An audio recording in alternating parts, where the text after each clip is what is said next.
Welcome, Stampers. I'm Pat Fairless with Fairless Stamp and Flair, and I'm here today on Learning with Friends. I have a technique I'm going to share with you that Brandy Cox showed us how to do this at the Creative 8 retreat in October, and I've been itching to try it because it looked so interesting, and I finally got around to it. So I want to share it with you, and it's very different. It's called hot glue embossing or something like that, she called it. But we use hot glue and then we emboss it. And it gives a lot of texture to the card. And you can make some very interesting backgrounds. So let me flip my camera down and we will get started. So you need a hot glue gun, some watercolor paper, a couple of re-inkers, water painters, and a water spritzer, a heat tool. So you need a few things, but nothing exotic. And the first thing we do is on our watercolor paper, we start laying down rows of hot glue. And I'm going to show you the card. This is the card we're going to make today. This was the very first one I did, and I wasn't very happy with it originally. And the more I looked at it, as time went by, the more I liked it. So I was not going to do this one with you, but I'm going to get brave and try it, and we'll see how it goes. The great thing is, I got a large tree here and a fairly good sized little sentiment. So if something gets messed up, or doesn't turn out too good, we have options to hide it. Now, I'm not going to make the whole card. I'm just going to make the background. But I wanted to show you what it looked like. And then I have two other cards that I will show you. And I was going to do one of those. It just seemed to be a little bit easier than this one. But maybe that's because it was the third one I did. I don't know. So let's go ahead. I got my hot glue gun heated up here, and it is dripping away. I wish I had a cordless one like Brandy had, but I don't. So we are just going to lay down some rows of hot glue on here. And this is where I'm not really very good at this. Yours were nice and straight and even. Look at mine are all jagged and crooked. I missed spots, but you know what?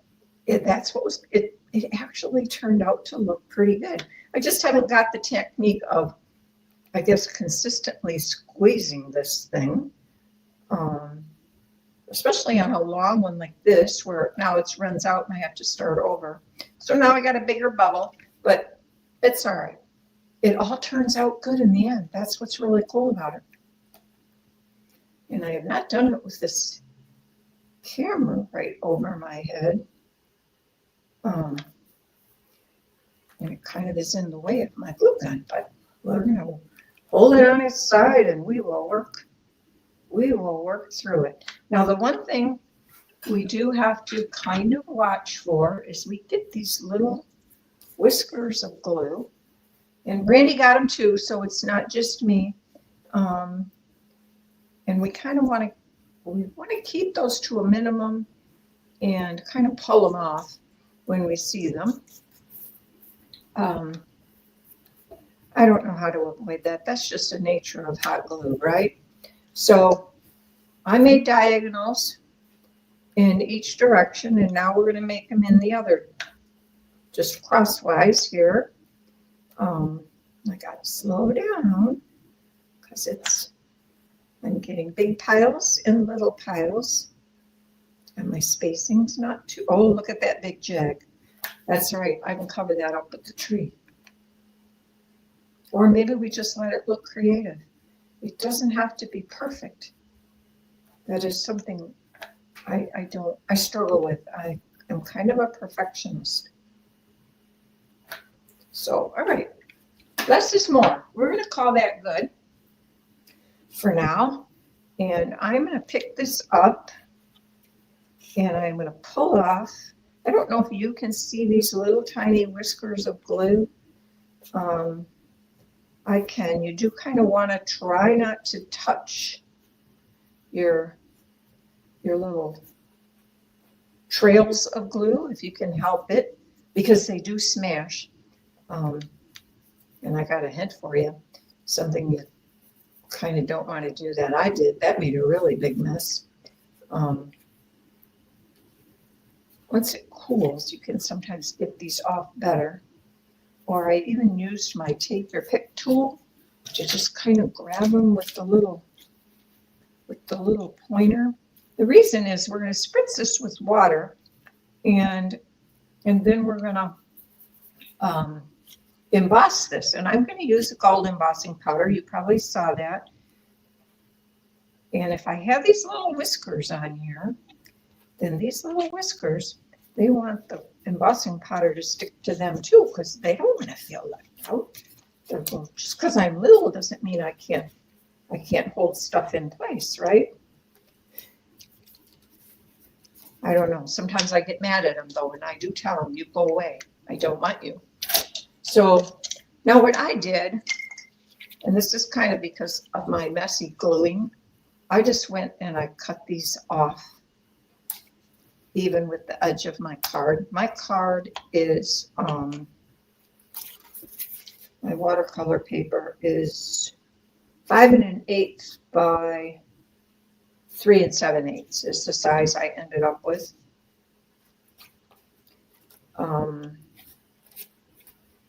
I know when she showed us, hers were smaller, and I have one that I made smaller as well, which I will show you. I think it's easier because you don't have to stretch the glue as far, right? If you make it a little bit shorter, but we're just going to go with this. So, okay, so the next thing is, this is now pretty dry. It dries pretty fast, but an important step is we need an embossing buddy, okay? And I'm telling you, really pat it pretty good.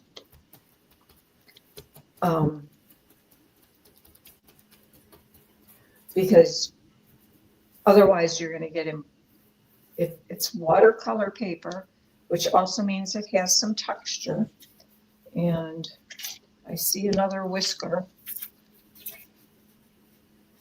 right here. If I can get that, I don't know. If I can't, we'll just live with it.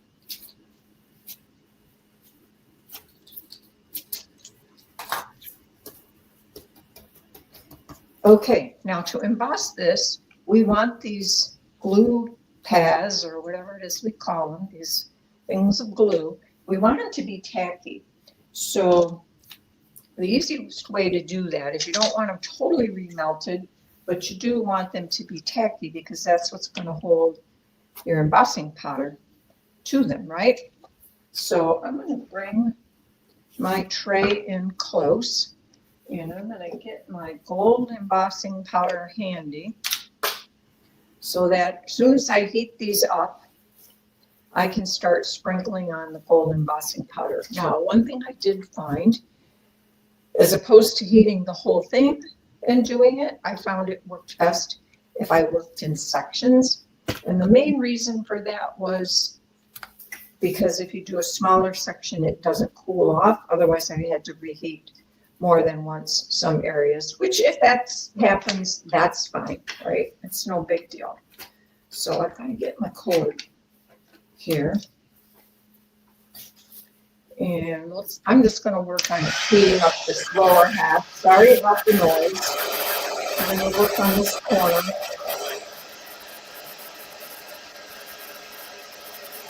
You can kind of tell when it's melting a little bit or softening, because it does tend to get a little shiny, which is good. So you know if it's melted a little bit or not. All right, so let's just try this corner. And if it doesn't, if the embossing powder doesn't want to stick, it's no worries. We just dump some more on. Now you want to dump on pretty generous amounts here, kind of in different directions because you're working on these bumps. So you want to get it all over and then tap it off. And that's not too bad. Now you can see I've got a little spot here. where there's some whiskers. You can take your little brush if you want and just kind of brush some of those where you see that. A little bit smaller brush can be handy too. I do have a little bit smaller one here because we can get more in the corners, and then tap it. And I am going to grab my little tweezers here and hold this, move this out of the way, and I'm going to heat some more of this, and then we'll put the embossing powder in there.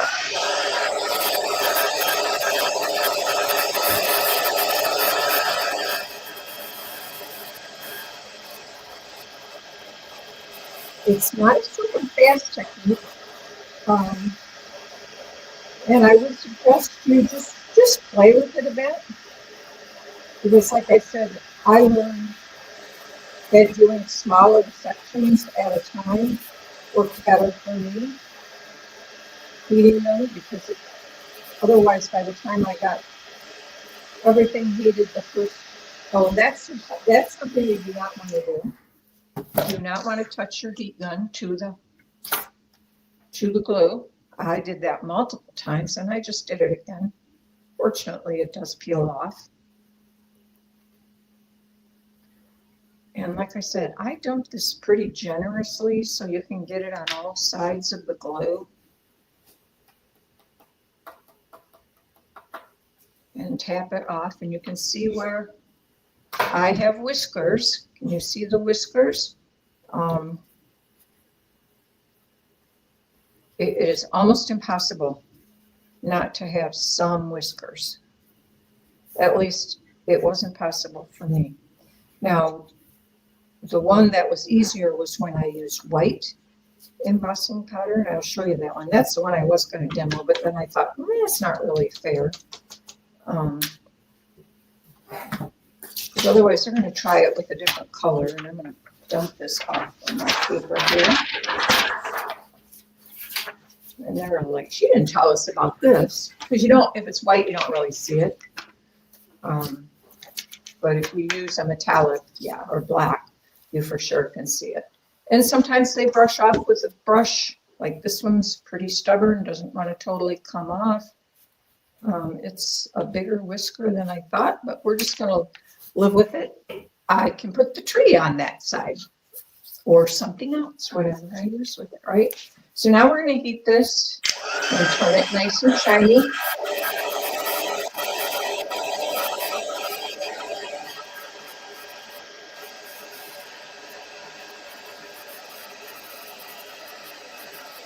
I'm going to try to hold this up closer. I'm hoping you can see it turn color. Metallic embossing is my favorite. Because it's like magic. It's just, all of a sudden it turns shiny and pretty. And I love showing it to people that come to my classes for the first time, because they're all always like, oh, wow, this is so much fun. But sometimes it can be a little bit hard to see on the video.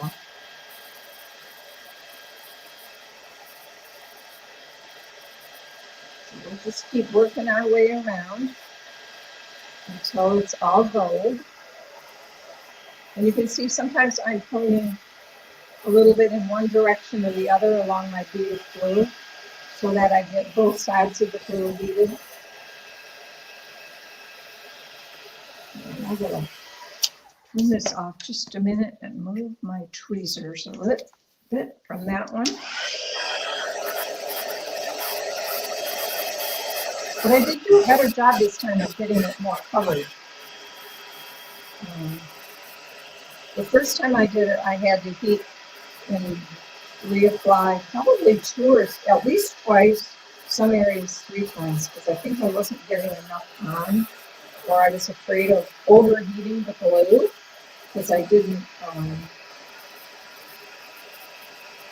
I didn't know what would happen if I overheated the glue. Okay, I'm going to call that good. Let me pull this closer. And you see how that's all pretty and shiny, and you want to be a little bit careful about touching it until it's cool. This is what I mean. Don't get too close with your heat tool because I touched it and so I have glue on the edge.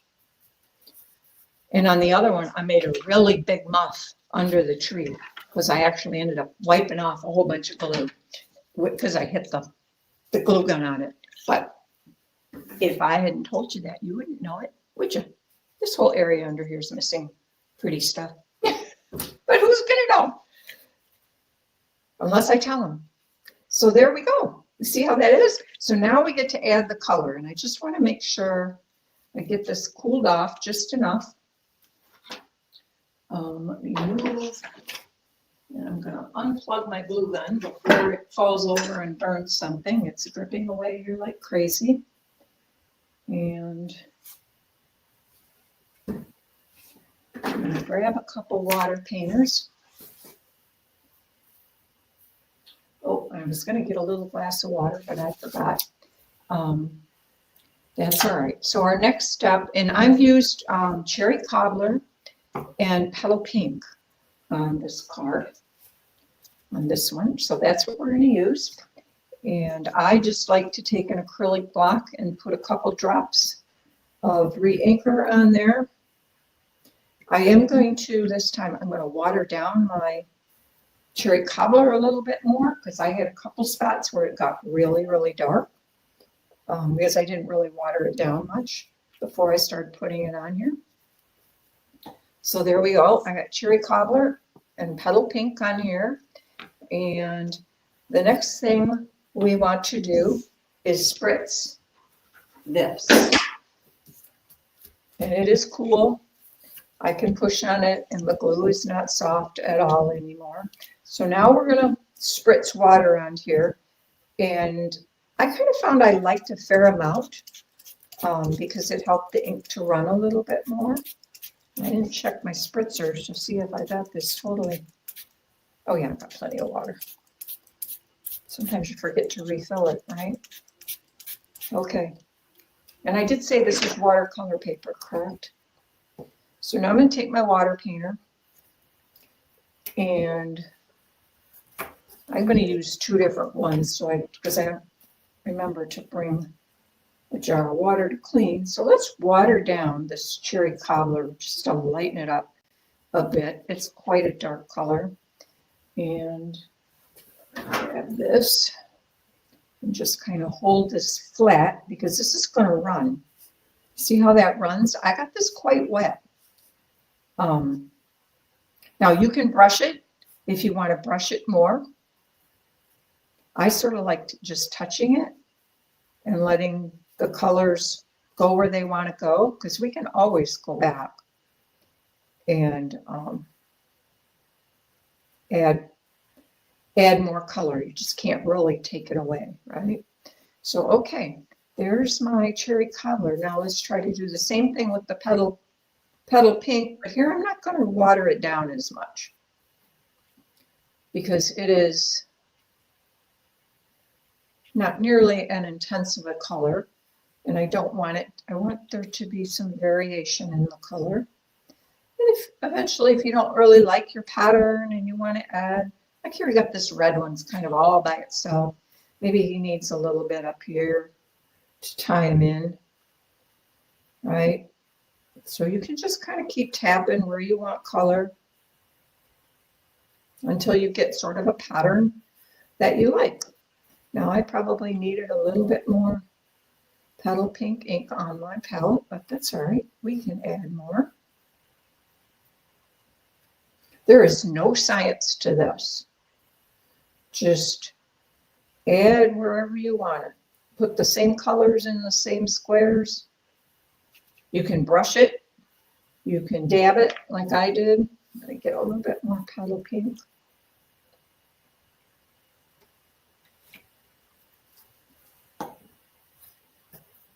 And let's see, we need some petal pink up in here. Add a little bit in there. Get the two to run together is good.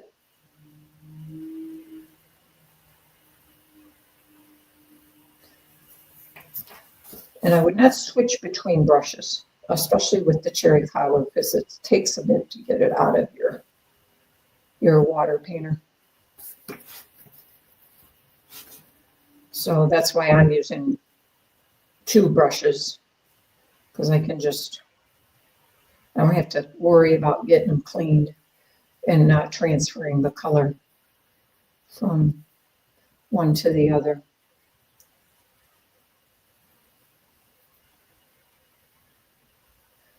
Okay, and I think we need maybe a little bit of cherry cobbler down here. And let's put some here. I can brush this one around, even it out a little bit if I want. I guess this should be cherry cobbler. I don't know. Doesn't really matter. Let's put some in here.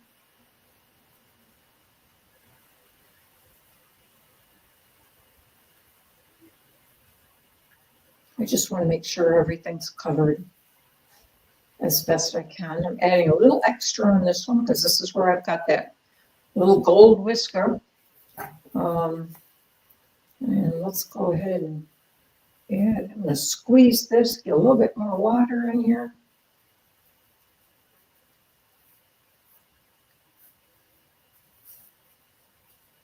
And if you want to brush these around a little bit more, you can. Now it really has just become a matter of playing and doing what you like, right? As far as how you spread them around. But like I said, you can always add more. Much more difficult to take it off. Now, as a last step, move this out of the way.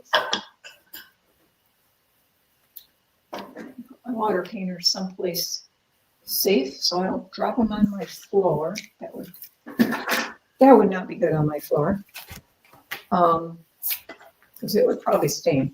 So now you can use this, and where we have some kind of blow the ink around, it will make, you could either let it just dry naturally. If you blow it, you will get a little bit more, I don't know what you call it. It looks kind of like waves of color, maybe. Here's just a little bit in this one. Let's say bring it up close, we'll be able to see it more. Now again, while you're doing this to dry it, do be careful not to touch your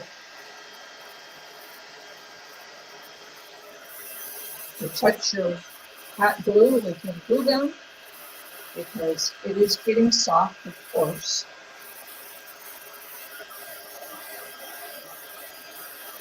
Yeah. Now what I kind of did, sorry about the noise, if I had little spots where I felt like I had too much white, I could either just grab my water painter and cover those up. And you can use either one. This is my cherry cobbler one.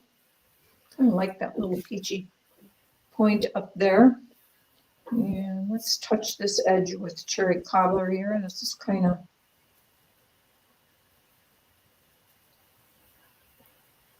now you can always squeeze, get a little bit more water if you want it to look a little brushed and more flowy, I guess. Then add some water. And as soon as I get these last couple spots, I'm going to pick this up and bring it in. So you can see what happens when you use the heat tool. If you just let it dry naturally, like, can you see down in here, can you see how the ink color has blown and made like these little wave patterns kind of around the edges in this case? Here's one, it had more water and it blew all the way. If you wanted even more of that, I don't know what, it looks like waves, I guess. You could spritz it with water again because the ink will continue to flow. But I kind of like how that is right now, and I'm going to call it good. So that is heat embossed hot glue. What do you think? Isn't it interesting? Big shout out to Brandy Cox. Such a great idea. I love that idea when she showed it to us at the retreat. And it's very unique. I've never seen anybody do anything like this. And you can put all different patterns, of course. So here's another card I made. This one I used a little bit smaller piece, and the colors on this one that I used were Melon Mambo, Daffodil Delight, and Pumpkin Pie. And I kind of took my color combination from the Full of Life designer paper where they had those colors. And then I used that for my envelope. And there's some strips behind here. And we'll show you the inside. Just 3 different strips. So that is card number 2. We'll bring this one back in. So we have them all out here. And the last card I'm going to show you was made with the little otters, called Utterly Amazing. This is a new stamp set, new bundle, new suite actually, that became available in November as an online exclusive. And I thought Brandy showed one of her cards. She had turtles, I think. I don't have any turtles, but she made water, and I thought the water worked really good with this technique. So this one was embossed with white embossing powder. This one obviously was with black, and I just made little circles. Here I just made some strips of like waves. So that is card number 3. And those are my 3 cards. I hope you like that. I hope you try it. Doesn't it look like fun? I thought it was a lot of fun. And you never know what it's gonna look like. That's kind of the fun thing. I do think it's probably a technique that I would get better at as I practiced, especially laying down the glue, because I am not very good at laying down the glue. It's all kind of squiggly and whatever. But you know what? It still looks great in the end. So I decided to get over it, quit worrying about it. It doesn't have to be perfect. Perfect is kind of boring sometimes, right? So I hope you like that. If you did, will you give me a thumbs up? That'd be great. I'd love to have you subscribe to my channel. And I will be back next week with another technique. And this is another one that I saw from another of the Creative 18 members. So I learned so much from them. It's an awesome group of ladies, and they share all their expertise with us, which is wonderful. So have a great day. Have a great weekend. And we will see you next week. Bye-bye. God bless.